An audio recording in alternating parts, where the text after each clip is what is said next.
Anda kembali di Kompas Siang, Saudara. Sekjen PD Perjuangan Hasto Kristianto muncul ke publik untuk pertama kali usai ditetapkan jadi tersangka KPK. Hasto mengaku sudah paham dengan risiko sikap kritisnya pada pemerintahan. Sekjen PDI Perjuangan Hasto Kristianto memberikan pernyataan perdana usai ditetapkan sebagai tersangka oleh KPK. Melalui sebuah video, Hasto merespon kasus hukum yang menjeratnya. Hasto menyebut jika dirinya sudah tahu risiko terburuk yang akan dihadapi ketika mengkritisi soal penegakan demokrasi dan kekuasaan otoriter. Hasto mengaku siap menghadapi risiko yang dihadapi.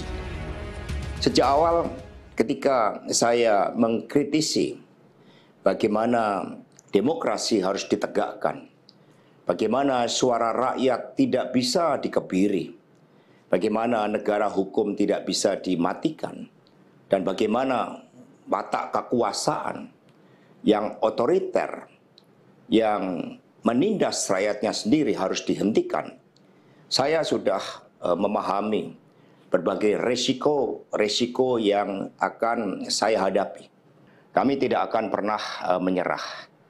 Baik mau digunakan suatu proses intimidasi secara formal, maupun dengan cara-cara di luar formal sekalipun, kami sudah menyiapkan risiko terburuk. Hasto juga menyinggung ambisi perpanjangan masa jabatan Presiden 3 periode. Hasto menyebut ada intimidasi agar tidak ada pemecatan pada sosok yang berambisi perpanjangan masa jabatan Presiden 3 periode. Ketika muncul berbagai intimidasi agar tidak dilakukan pemecatan terhadap sosok yang memiliki ambisi kekuasaan sehingga konstitusi pun sepertinya mau dilanggar dengan perpanjangan masa jabatan 3 periode ataupun perpanjangan masa jabatan itu, maka demi konstitusi Ibu Mega kokoh berdiri menjaga demokrasi.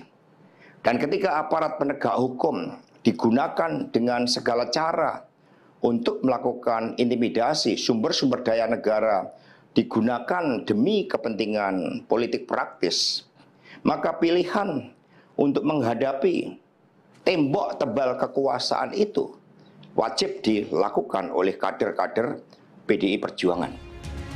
PDI Perjuangan menduga ada politisasi di balik penetapan tersangka Hasto dalam kasus suap Harun Masiku. Mantan Menko Polhukam Mahfud MD menyebut jika itu dianggap politisasi, silakan dipertanggungjawabkan kepada publik. Kita punya pandangan, itu wewenang KPK, wewenang penegak hukum. Biar dipertanggungjawabkan secara hukum, secara transparan. Kalau itu dianggap politik ya silakan aja dipertanggungjawabkan kepada publik.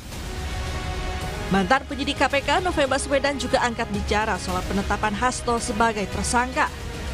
Dalam pernyataan tertulisnya kepada Kompas TV, Novel bilang, "Seingat saya sejak awal tahun 2020 waktu OTT sudah diusulkan oleh penyidik untuk Hasto berdasarkan bukti-bukti bisa menjadi tersangka. Dan saat itu pimpinan tidak mau dan meminta Harun Masiku tertangkap dulu." Sementara itu, menyusul penetapan tersangka Hasto Kristianto, KPK meminta pencekalan terhadap ex-Menteri Hukum dan HAM yang juga politisi PDIP, Yasona Lauli. Menindaklanjuti permintaan KPK itu, Kementerian Imigrasi dan Permasyarakatan telah menerbitkan surat pencekalan terhadap Yasona. Mantan penyidik KPK, Yudi Purnomo menyebut pencekalan Yasona adalah langkah tepat. Menurut Yudi, Yasona bisa menjadi saksi kunci untuk pengembangan perkara Harun Masiku. Ini merupakan tindakan yang tepat bagi penyidik KPK. Karena dua hal, selain memang merupakan kewenangan mereka, namun juga penyidik merasa sangat membutuhkan keterangannya sewaktu-waktu, sehingga tidak ada alasan mangkir karena berada di luar negeri. Yasona Lauli menurut saya merupakan saksi kunci, bisa untuk pengembangan perkara lainnya. Sebelumnya, KPK menetapkan Hasto Kristianto sebagai tersangka dalam 2 kasus, yakni kasus suap caleg PDIP Harun Masiku terhadap Komisioner KPU 2017-2022 Wahyu Setiawan, serta perintangan penyidikan dalam kasus pelarian Harun Masiku. Tim Liputan Kompas TV. Saudara, Istana melalui Kementerian Sekretariat Negara menerbitkan